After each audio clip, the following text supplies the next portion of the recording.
poquito revisión de la anatomía de estos pares craneales, un enfoque sencillo para clasificar las lesiones que comprometen estos pares craneales e ilustrar las principales características en resonancias magnéticas de lesiones clásicas, consecuencias básicas, gadolinio y algunas técnicas específicas. Bueno, por convención, el término de núcleos motores oculares se refiere a los núcleos de los pares craneales tercero, cuarto y sexto, y el término de oculomotor se designa solamente al tercer par craneal. La vía que conecta los núcleos tercero y cuarto con los núcleos vestibulares se encuentra en la parte central del tallo cerebral y es la vía del fascículo longitudinal medial, además de tener eh, eh,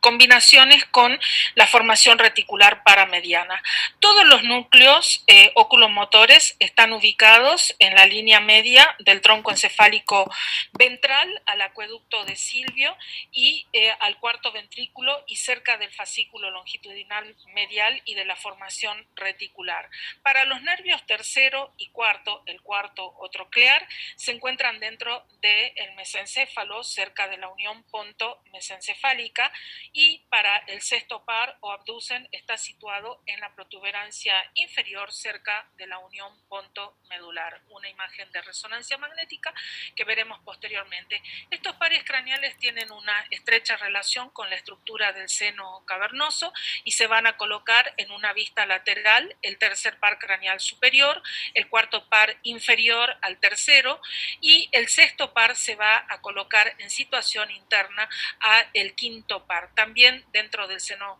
cavernoso y en unas porciones inferiores vemos las divisiones del quinto par craneal.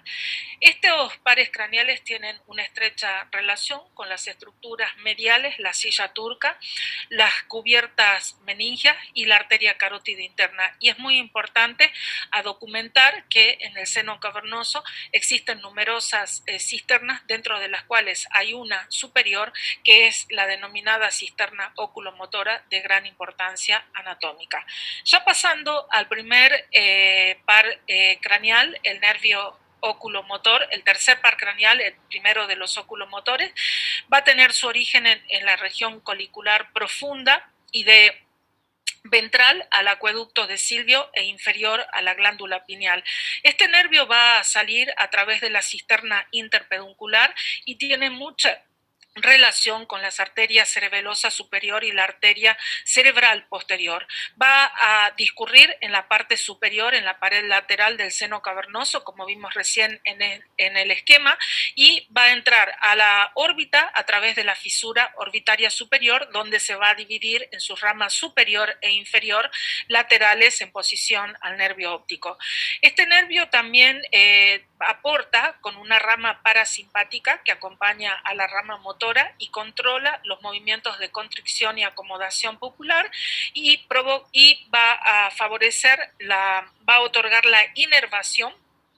del siguiente grupo muscular: el recto medial externo, el superior e inferior, el oblicuo inferior y el elevador del párpado. Este nervio se identifica a veces claramente, el tercer par craneal, el oculomotor, se identifica claramente por su aspecto de dirección recta a través de la unión mesencefálica y la región dorsal del clivo, sobre todo cuando se lo puede identificar en la cisterna interpeduncular, donde el efecto del líquido cefalorraquídeo permite una mejor ubicación, y siempre hay que tener como reparos la presencia de las arterias cerebelosas superior y de la cerebral posterior en los planos coronales y axiales. Bueno, el nervio oculomotor, por característica y como un gran nervio oculomotor, inerva todos los músculos extraoculares con excepción del oblicuo superior y del recto lateral. Por lo tanto, su afectación hace que la posición del ojo quede hacia abajo y hacia afuera. Acá vemos una lesión en la región mesencefálica medial colicular que va a provocar afectación del tercer par craneal. El cuarto par craneal o nervio troclear es un nervio muy pequeño,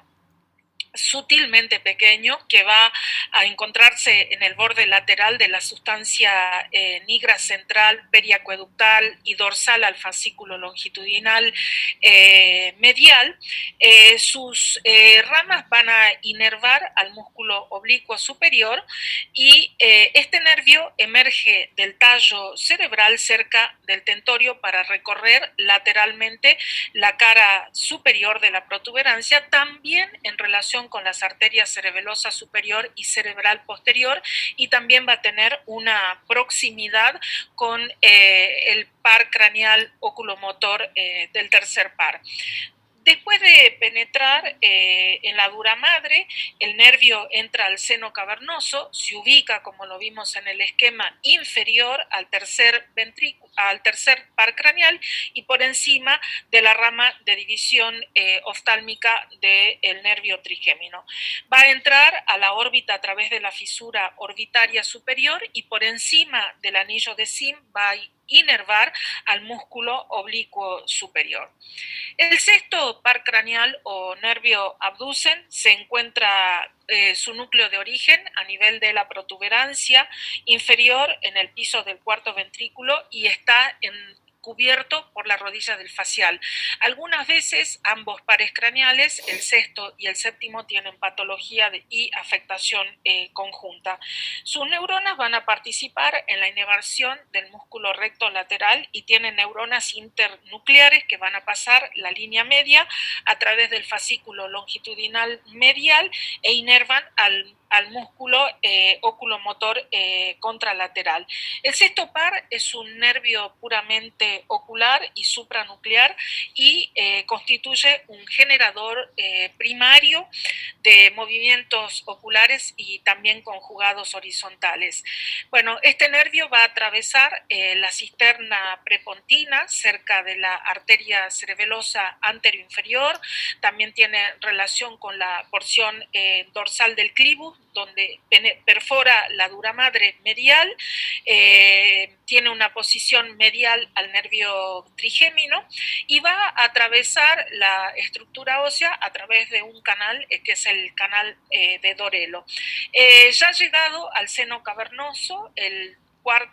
sexto par craneal o nervio abducens se encuentra lateral a la arteria carótida interna y medial a la división oftálmica del nervio trigémino, atraviesa en la órbita el anillo de Sim y va a inervar al músculo recto lateral. Esta es una vista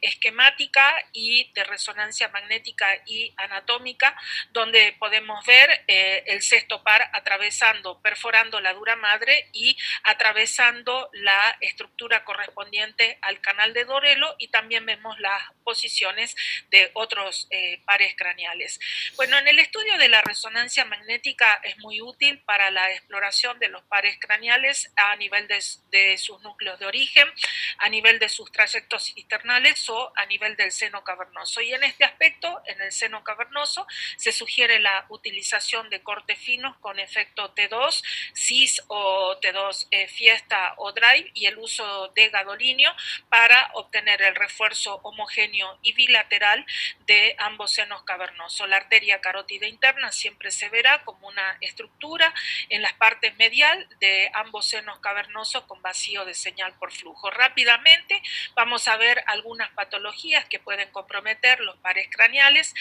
como este tumor de la base del cráneo generalmente originado a partir de las estructuras sincondrales en la fosa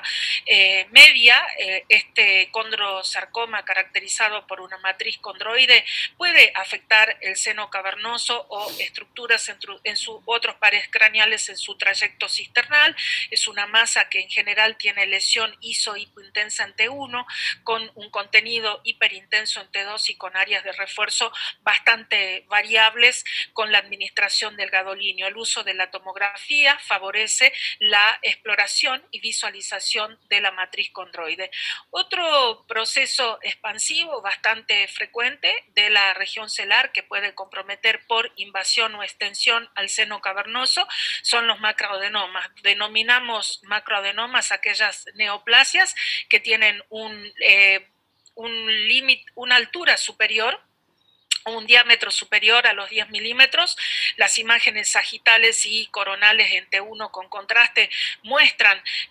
bastante bien a estas lesiones. Por lo general son procesos que refuerzan en forma intensa o con componentes heterogéneos de refuerzo, y puede verse comprometida y englobada la arteria carótida interna con o sin persistencia de vacío de señal por flujo y su extensión a las regiones cavernosas. En este contexto es muy importante considerar la estructura del seno cavernoso y el análisis de sus dos hojas, la hoja interna y de la hoja externa, que están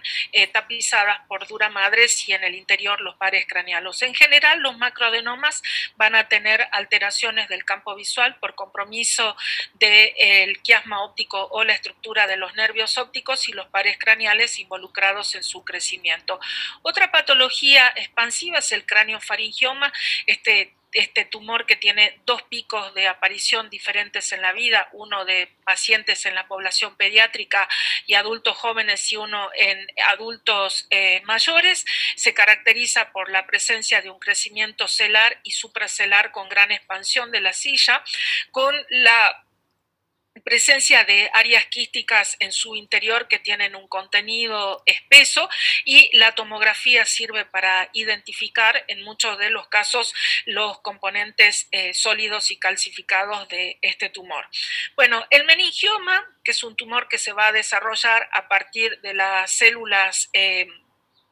aracnoideas y que se va a adherir fuertemente a la dura madre, es una neoplasia frecuente de encontrar dentro de los tumores extraxiales. Como característica, engloba a la arteria carótida interna. Hay que tener en cuenta que el meningioma es una neoplasia que se adhiere a las estructuras meningias y durales, y que se va a asociar con un signo característico de infiltración y refuerzo de la meninge dural, y en su localización en el seno cavernoso con expansión del mismo puede invadir también la región celar. Es característico de esta neoplasia que encontremos en engrosamiento con refuerzo continuo de las vainas meningias. Las lesiones secundarias metastásicas en la región celar y supracelar son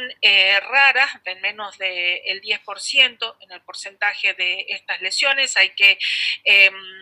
relacionarlas con otros procesos con el primario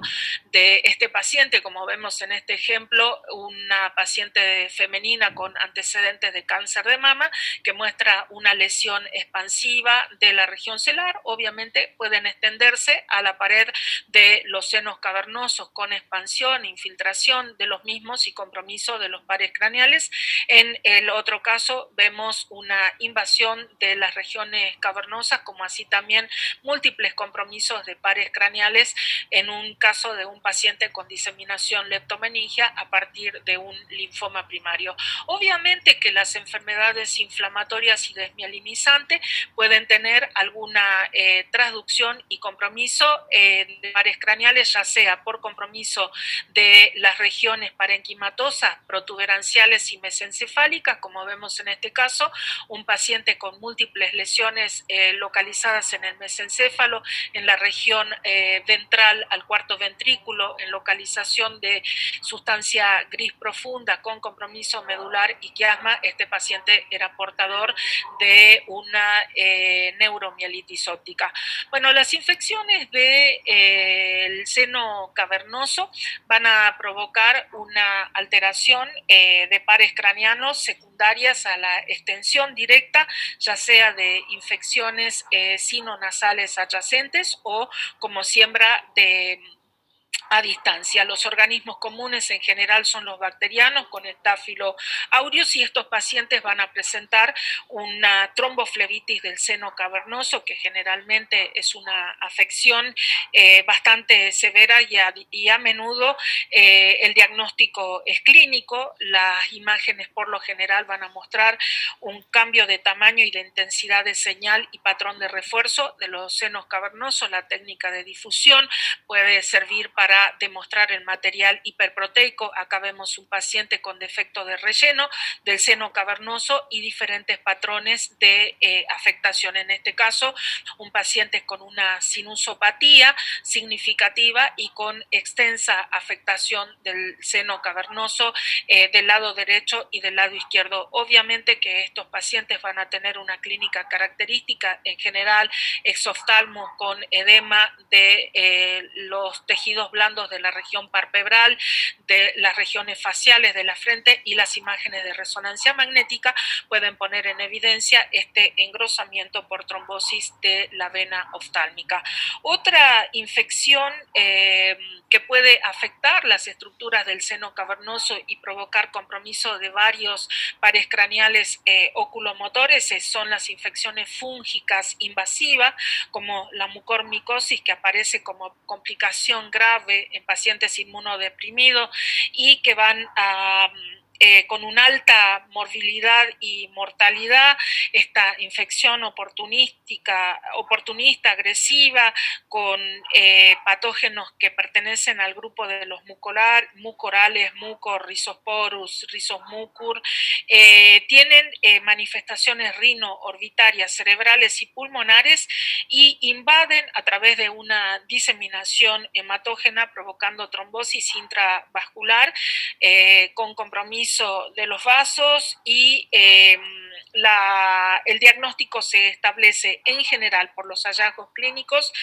citológicos y el cultivo de muestras de tejido en más del 50% de los casos. Una entidad rara es el síndrome de Lemierre, también conocido como sepsis posanginal, que es una forma relativa de tromboflebitis que es una tromboflebitis ascendente que compromete la vena yugular interna luego de una gran infección de la región orofaringia, que puede evolucionar con trombos sépticos y compromisos del seno cavernoso. Uno de los hallazgos es la trombosis de la vena yugular con o sin extensión al resto de los senos intracranianos. Bueno, los aneurismas es una patología frecuente que pueden debutar ya sea en forma de síndromes compresivos o en forma abrupta con parálisis del tercer par, uni o bilaterales. Los aneurismas gigantes de la porción carótido cavernosa de esta arteria son frecuentes, y en resonancia magnética pueden encontrarse diferentes señales que tienen que ver con el flujo o las áreas de calcificación y o trombosis en el interior de los aneurismas. La técnica de elección, la angiotomografía. Acá tenemos un paciente con una hemorragia subaracnoidea con un aneurisma de la región supraclinoidea de la arteria carótida interna, con un debut de compromiso de parálisis del tercer par, y luego vemos el tratamiento con embolización de este aneurisma. Otra patología que no se debe descartar nunca, sobre todo en pacientes con traumatismo facial y con trauma de las paredes laterales del seno cavernoso, es la posibilidad de desarrollo de una fístula carótido cavernosa postraumática, que es la asociación entre una lesión de la pared de la carótida con las estructuras vasculares del seno cavernoso, con una clínica característica, con la presencia de un exoftalmo con significativo edema palpebral, un soplo que puede encontrarse en el ángulo interno del ojo, y los estudios de diagnóstico por imágenes ponen en evidencia las alteraciones estructurales vasculares, y la angiografía digital, por supuesto, da el diagnóstico definitivo y de certeza. Un síndrome que puede afectar los pares craneales, sobre todo cuando atraviesan el aper petroso, es el síndrome de Tolosa-Hunt, que es un trastorno poco común caracterizado por dolor periorbitario hemicráneo y parálisis oculomotora ipsilateral, con muy buena respuesta a los esteroides. Esta patología, que fue descrito por dos autores separados en el tiempo, con una etiología patología que aún se desconoce, que está provocado por una inflamación granulomatosa idiopática de los senos cavernosos con extensión a la fisura orbitaria superior y al vértice de la órbita. Aunque tiene una incidencia muy baja, hay que conocerla y reconocerla, y en esta ilustración de la literatura podemos ver cómo el compromiso de pares craneales puede ser múltiple o afectación de pares craneales únicos. Bueno, la neurosarcoidosis es verdaderamente un desafío diagnóstico. Esta enfermedad granulomatosa idiopática no infecciosa puede comprometer a la estructura correspondiente al seno cavernoso, como también a otros componentes intracranianos, como las meninges blandas o duras. Puede provocar también el refuerzo uni o bilaterales de los pares craneales o la aparición de lesiones inespecíficas que refuerzan con el contraste en el parénquima cerebral. El diagnóstico está basado en muchas pruebas de laboratorio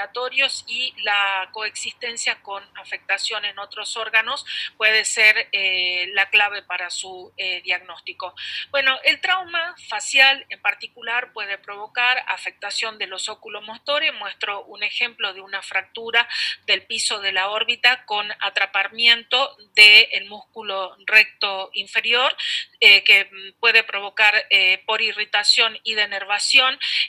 una alteración secundaria. Bueno, esto para tener en cuenta, sobre todo en aquellos pacientes que luego de una exploración por tomografía se encuentra esta patología. Bueno, este es un poco una especie de cómo pensar en pacientes que tienen diferentes anomalías relacionadas con los óculos motores y o la vía y los defectos de las pupilas. Entonces, siempre, la verdad que las asociaciones son un poco a veces difíciles de diagnosticar, pero se pueden hacer algunas correlaciones en relación a si encontramos anomalías pupilares, con tosis y cuadros dolorosos, pensar en algunas entidades que para diplopías de aparición rápida progresivas o con menor